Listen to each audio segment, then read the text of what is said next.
45 minutes of Trump. Sorry, man. Sorry. That's just what it is.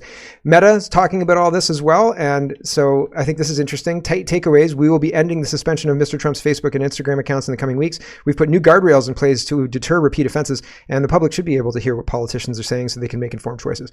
Interesting. A walk back from Facebook. But even more interesting. Usually I'm not the news. I don't like talking about myself because I'm just talking about the news, right? And it's not about me. It's about what's going on in the country. Me and my life are kind of secondary to what's going on in the show. So I try not to talk about me because it's not about me. But today it's about me. And Canada Poly 2 says, the shot heard around the world. I had multiple people yesterday message me, and thank you very much for telling me about this, but message me saying, I can't see any of the comments on your video. There's 15 comments on your video. I can't see any of them. And I was like, weird. And like, I don't usually on X or Twitter, you get at replies, right? If somebody responds to your video, they're like, oh, I don't think that's true. Or I do think that's true. Or blah, blah, blah. I wasn't getting any responses to this. I clicked into the video to see, you know what happens when I click into the video to see? Nothing. I can't see anything. You can't see anything. There's 15 comments in there that I can't see. I don't know who did anything. And the post engagement stuff is, you can't see anything, right? Like you're supposed to be able to see all the posts and stuff, the likes, all that. No, the likes in here. Oh, okay, they've got that. Reposts. Okay, so they've got some reposts, but I can't, no comments, right? No comments. Oh, that's a different one. There we go. No comments. No comments. So that's weird. It's all censorship. It's all designed to minimize the ability for people to communicate. Okay, so I've got 15 minutes of other news now. Yeah, there's probably more than 15 minutes, but that's all right. You guys don't mind. D.D. Denslow, he's a guy who's just he's living in England and he's trekking around England and he's trying to change his outlook on life because he says going to the office every day and living in this modern fictional narrative world is draining him. And so, he's trying to do this thing. So he lives walking or hiking all the time. Maybe he lives in a regular house and then he goes hiking more often than not. I'm not sure, but he tries and lives, on the road and all that. And he's telling people now that even laundry in camping grounds are all cash, and laundry in camping grounds not cash, won't accept cash. It's all card only. And same with laundry in campground, 50 pence per pound, but you have to pay by card. Here we go. Cities, surveillance. I actually had to buy a padlock on the way back in, and I spoke to the reception this morning, and I wanted to pay for the padlock, had to pay for a card. All the campsites, almost all the campsites that we have visited, I don't think any of them accept cash. They're all card only. And even as somebody who's on the road, camping, is going for an off-the-grid type lifestyle, fingers crossed, Lucy already lives like that. Even when you're doing that, you still have to pay card if you want to stay somewhere because they don't accept any cash. And even the laundry machine here, look, yeah, I've got to pay with card. Yeah, so, yeah, cashless society is a surveillance society. Yep. And that's the whole point. They want to surveil you. They want to make sure that they know what you're doing all the time and that you can't pay somebody that if you're somebody they don't like, right? If you've got a social credit score of minus 10 or something like that, whatever it is, you can't pay somebody who's got a social credit score higher than, that's in good standing for milk or something like that, because then you'd have a way to get around their control. So central bank digital currency is all about control. Let's talk about a grab bag of governance. We are crossing into Canada. Welcome back to Canada, everyone. I know the American stuff is a lot, but it takes time to disseminate and talk about. And I think tomorrow we'll be back to normal. But I think like the initial event itself is important to cover, and the fallout itself is important to cover. And I mean, the RNC is going to be Thursday. So like, I think it's Thursday. So there's going to be a lot of news American style this week, but I think it's important to know about because, I mean, Jeepers Creepers, if I completely ignored all of that, I think I'd be ignoring a lot of impactful stuff that is going to impact Canada, right? The United States is one of our biggest trading partners and one of our closest allies and friends. And what happens there matters in Canada. So I hope you understand that it's important to cover it and it's important to be well informed about what's going on there for a whole bunch of reasons. Let's talk about Canada. Grab bag of governance. Riley says Canada's population reached 40 million on June 16th, 2023. That's last year. Right now, it's 41,443,000. So that's 97.6% of our population. Growth is from immigration. So we're not having babies. We're just importing students. You know why? Because when you import 18-year-olds, they pay taxes, probably.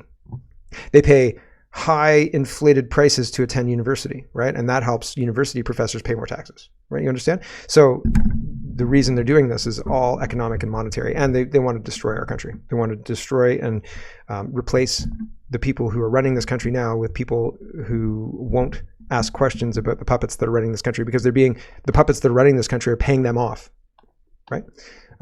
Never Again says, pro-Hamas supporters taking over the streets in downtown Toronto. They're calling for an intifada, which means indiscriminate terrorism. You know, I think that a good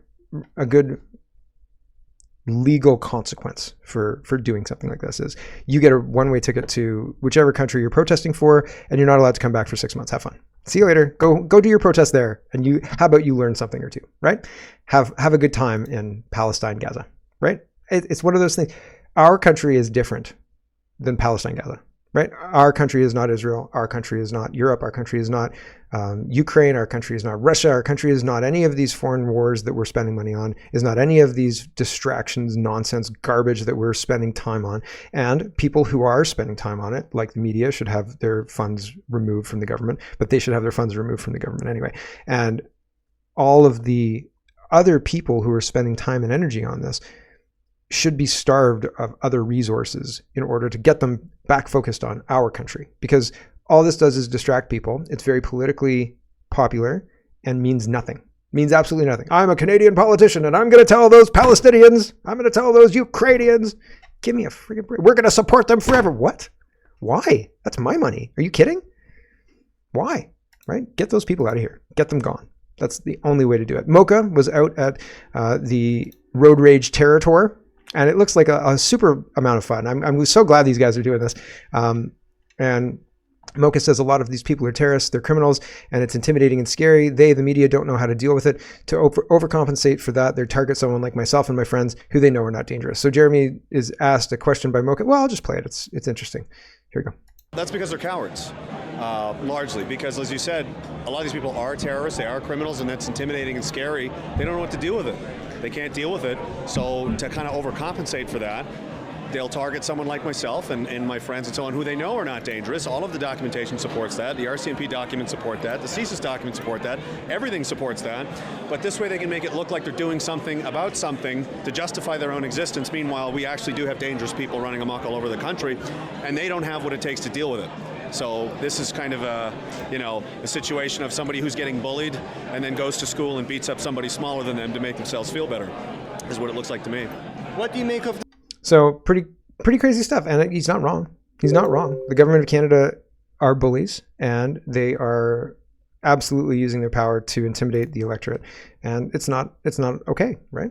Maxime Bernier is weighing in on the whole Trump thing. He says patriots and peace lovers in Canada and the world are relieved that this odious assassination attempt failed. The extreme polarization, contempt for human rights, and warmongering pushed by globalists and the radical left are turning our world into a tinderbox. Let's redouble our efforts to fight extremism and violence and find peaceful solutions. Yeah, fingers crossed, right? There's another, Nahid, oh yeah, Nenshi's weighing in on this. This is the same as the American media and politicians saying, we hope that he gets better and we don't like political violence. Nenshi was making fun of anti-vaxxers and saying these people don't need to eat. Like, this guy is the lowest of the low dirtbag, and he's putting this kind of crap out. He's not believable. He's not believable. What a loser. Okay. Nahid Nenshi says, what happened today in the United States was horrifying. It's incumbent upon all of us to stand united in condemning the violence against former President Trump and his supporters. Yeah, but make sure anti-vaxxers don't eat, right? Don't have access to a grocery store. Give me a break, loser. We can disagree vigorously and stand for what we believe in, but violence has absolutely no place in democratic politics. He was fine with eliminating people from grocery stores, right? I'm deeply disturbed to see people have been injured and killed, and I'm sending my thoughts to all those impacted. I don't believe a word people like him say. And anybody who has behaved like he's behaved in the past and then tries to say, oh, thoughts and prayers to Trump, they're liars. True North says, an all-ages nude swimming club in the Toronto area has tweaked its rules after its booth at a family-friendly transgender pride parade went viral on social media. Has tweaked its rules. Why is an openly pedophilic group operating in Toronto? That seems bad, right? That seems pretty bad. I don't like that idea at all. This is going to happen in Canada. Okay, so in Alberta, Alberta is going to launch a permanent residency pathway for police officers. They've already been doing this in the United Kingdom. This is England. And this guy is trying to tell a citizen that he wants to search him. And this is like, somebody made a joke, and it was like a bigger account saying, I can't wait until Canadian police are using like Google Translate to communicate with Canadians. This is what's going to happen. Like, it's all fun and games until somebody gets pulled over by a DEI foreign cop who wants to throw you in a gulag, right? Here we go. I have the belief that you may be in possession of drug. What? Yes, I got the belief that Is he you may even be an officer? you may be in possession of drug. Are you even an Stop being officer? rude and just listen to him. That's why I want to search you. What's your name first before you search, man? I want to search you under section 23. Yeah, 23, can I have your name, 23. please? Say your call number, Michael. My colon is 08387. 08387. Where are you based? I'm Longside police station. And what do you want to do search, man? I have the reason to believe that you may be in possession of drug. What's he saying? So is that legit? Is that something that everybody is going to be just fine with, right? And that he's got quite a good command of the language, right? I want to search you because I suspect that you might have drug, right? I mean, he's communicating well. So like top of his class, right? So should we be engaging in this? Is this something that's going to work out well for Alberta? I think bad. I think no. I think this is the wrong idea. But we could just bring migrant workers, right? Why don't we just bring migrant workers from Mexico and put them, make them police officers? Then they can join the union. True North says nearly 400 temporary migrant farm workers have joined the United Food and Commercial Workers 1518 in BC, making the largest group of farm workers to join a union in Canadian history. They're foreigners. They're migrant farm workers. Like, what? How is unions make money by sitting there and taking money you earn to protect you from your employer, right? And all they do is enrich themselves, and they feel like if they enrich themselves, that the workers get benefits just by the union being bigger and more powerful. That's it. That's it. They make money by sitting there and leeching off of your work. So if you have a union, I don't know, I'd be looking into what they're spending money on, right? Here is David Thunder, and he says, one of the things, this is UK, and we're going to talk about elections and masking coming up, but this is a UK election stuff. And this is a former Conservative MP in the United Kingdom talking about how he didn't earn any of the votes because the policies were crap.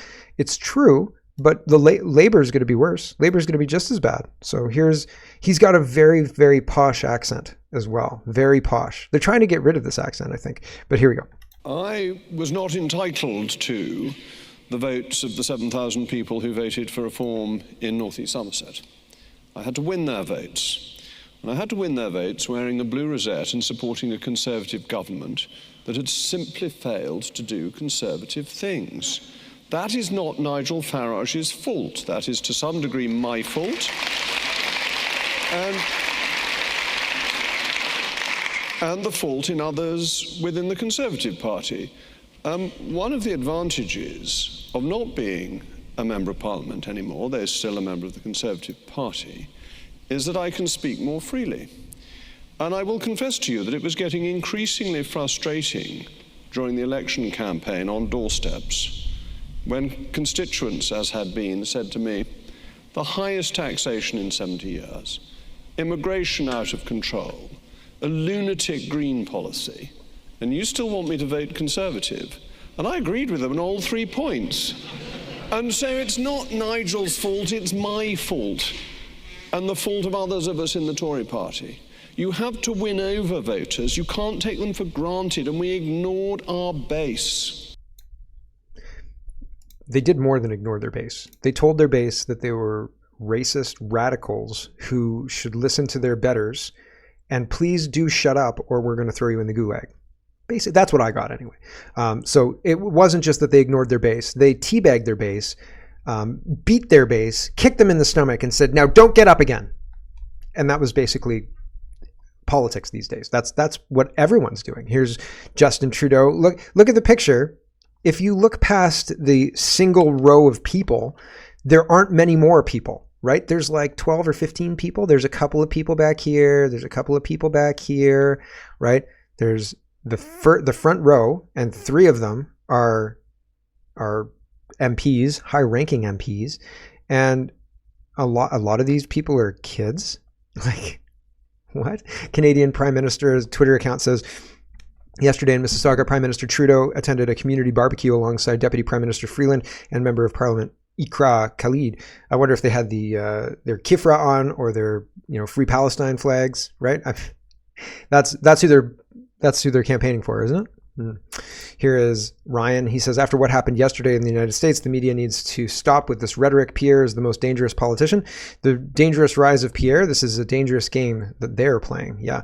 And all of these headlines the purpose of these headlines is to get the same reaction as Trump just got, right? To have somebody feel that Poilievre is such a danger that the only solution is to shoot him in the head, right? And that's what these headlines are saying, right? Pierre Poilievre's callous courting of Canada's deplorables. Pierre Poilievre needs to cool down his angry mob before someone gets hurt or worse. Diagolon, what to know about the group whose founder shook Pierre Poilievre's hand? Oh no. Tim Urbach, Pierre Poilievre is a dangerous politician. Would Poilievre fund a Fox News Canada, right? Pierre Poilievre's infuriating campaign to be Canada's conservative leader. So they're doing everything they can to frame him as a bad guy when they're the bad guy. They are. Poilievre says, what's going on in Canada? Ambulances now have a no-go zone without a police escort in a Victoria neighborhood. Crime and chaos after 9 years of radicalism by the Trudeau NDP. Things can get very bad and people learn to live with it. Look at Venezuela, right? We're getting no-go zones in Canada. What is it going to take? Because at some point, democracy starts to work against you, right? If there's 51% of people who want Sharia law, and we're not a constitutional republic that guarantees my rights in the face of democracy wanting, in the face of a democratic vote wanting you to take my labor or something to that effect, right? Like if there's 10 of us and all 9 democratically vote to steal my production, I don't have the votes or the leverage or anything to stop that, right? And so if 51% of Canadians become Muslim and decide we want Sharia law democratically, and then they institute that, we don't have leverage to stop it, which is why the Constitutional Republic of the United States was a better, superior system. Now, Westminster system has its own checks and balances, but we've seen how well that works, right? So like, I'm not convinced that this whole push for democracy isn't a push to entrench their power even further, right? Because people will celebrate democracy until they realize they've been screwed. Lion Advocacy is talking about healthcare as well. He says it's absurd that the annual report on medical assistance in dying last year took over 10 months to deliver after year end. It used to be 6 or 7 months. Delayed reporting could allow the Prime Minister to avoid accountability for MAID increases ahead of the 2025 election. Right. So it hides the negative impact of the bad policies that Justin Trudeau champions, right? And so that's interesting to me. Dun Xuan is a Chinese guy, I guess, and he shared this, and he says, just when you thought Australia couldn't become a laughingstock again, the entire Australian swimming team arrives at the Paris Olympics wearing masks. Yikes. Face masks all round after flying in from a training camp in the south of France to a new base at Chartres, an hour out of the city. Right? So that'd be a hard no for me, dog. If somebody was like, if a coach of mine said, we're just putting masks on. Here you go. Here's your mask to, get out in Australia. It's really dangerous there. I'd be like, nope. I'm not going to compete then. See you later. I'll just turn around and go on a plane home. And the funny thing is, I tell people I'm traveling with, like, I'm dead serious about this. I will. You have fun, but I will turn around and leave. Like, I'm not going to play this game. I'm not going to do this stuff. It's not going to effing well happen. I'd leave. F that. Like, you want me to play this game? Nah, it's cool. You explain to everybody why I'm not swimming. I'm out. So crazy town. Same with the Tour de France, right? Mask mandates return to the Tour de France. Sorry. Nope. Not a chance. I'm not wearing a mask on the Tour de France. It's not going to happen. So that's pretty wild stuff. This guy, I'd never heard of this guy before. Somebody sent this to me yesterday. Thank you. I love interesting things like this. And I love free energy. I think free energy is a huge, huge thing. The magnetic generators, I think, are probably the lowest barrier. Like, they're the easiest to make. I can't make one. I haven't made one yet. Okay, I'm trying. It's just failing. I'm not very mechanically. I can do computers. Okay, I'm not mechanically anything. So, it's called Big Eureka, and the magnetic basically it creates a magnetic field that spins a widget, and you can harness the spinning of that widget. That power creates, 150 megavolt, 150 somethings. I can't remember the exact. I'll use the wrong term and it'll sound like way too much or whatever. But it creates power just by sitting on your desk spinning there, right? And it creates a magnetic field, and you can create power. But this guy figured out how to pull power out of RF, out of radio frequency in the air, and he powers a TV just by itself. Like he's like, this TV is being powered by radio frequencies in the air, and he's got a car and a helicopter that has multi-fuels and things like that. He's got a big, this is the big generator that can pull RFID out of, can pull power out of radio just from the air. We don't believe on ourselves. Elegant device. That's it right there. So this thing pulls power out of the air and just powers his mom's home, right? And if you Google him, they say, no, it doesn't work. But it works. Like he's powering his mom's home, okay? So and he's driving cars around. And I've seen other cars on this one. This is a great little video. Links in the description if you're interested. But there's this guy. Where is this guy? Hold on, I'm going to cue it up because I think it's interesting. This guy, he's got a little Geo Metro. Geo Metro is a super cheap, ridiculously cheap car in 92 or something like that. It was smaller than a Hyundai, and the back seat, not much of a back seat, not much of a trunk. It was a little hatchback. This guy's got an electric motor in it. And we don't want that to get hot. We want to stay that cold, because once it stays cold. But it's like on-demand electricity. It's not like charge this battery. He's got a battery in there that works the radio and all the rest of it. But the drivetrain is almost on-demand power. Oh no, this guy uses a magnetic. This guy's using a magnetic generator. This is like Big Eureka. This one's just like Big Eureka. So it's just a magnetic spinning thing. He spins the magnet and it starts going. 110 volts, and then he spins the table around to show you that it's not connected to anything. It's see? Motor still running. You can operate this table plumb around. Still got energy running. It's a super light Nothing table. Nothing tied up in the back of it. Nothing on the floor. Rotate around, still running electricity.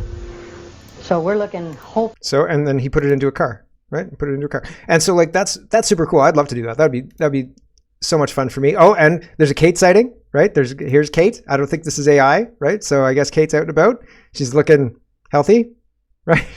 No more questions about Kate.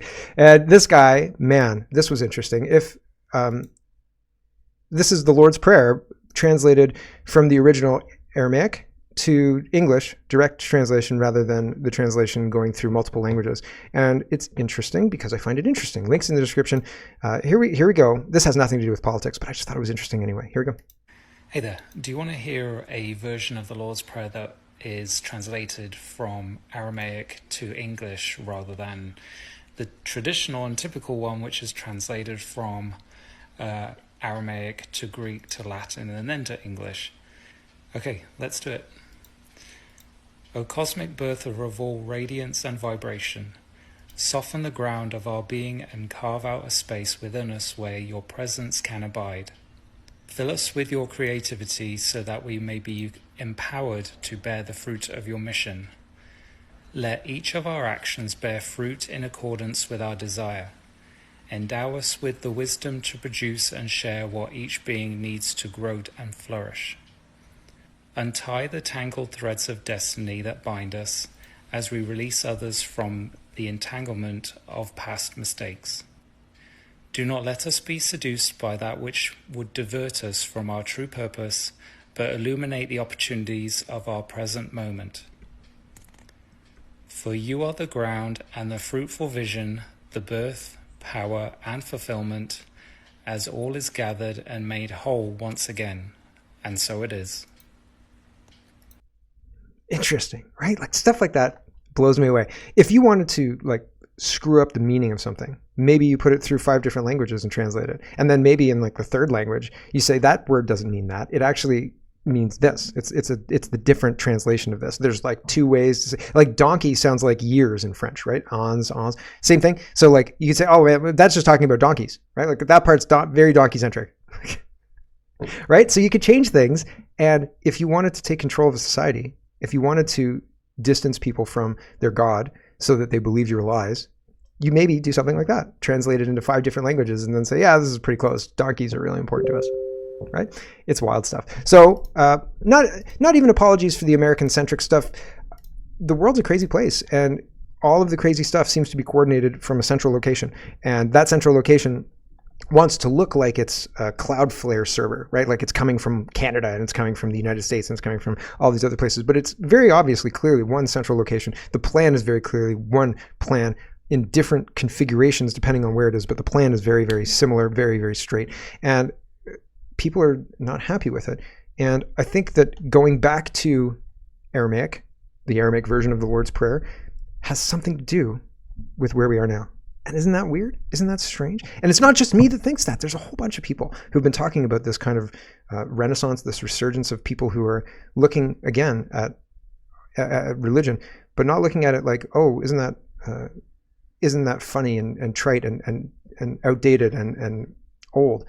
It's we've been separated from something that is very important to us. So important to us, it is actually a part of us, and somehow the lies are able to keep us apart from it, but they don't last forever. And once we realize and we come back to it, it's undeniable, I guess. Anyway, that's enough of me. Thanks for watching, everybody. Thanks for your support. Have a wonderful, wonderful day.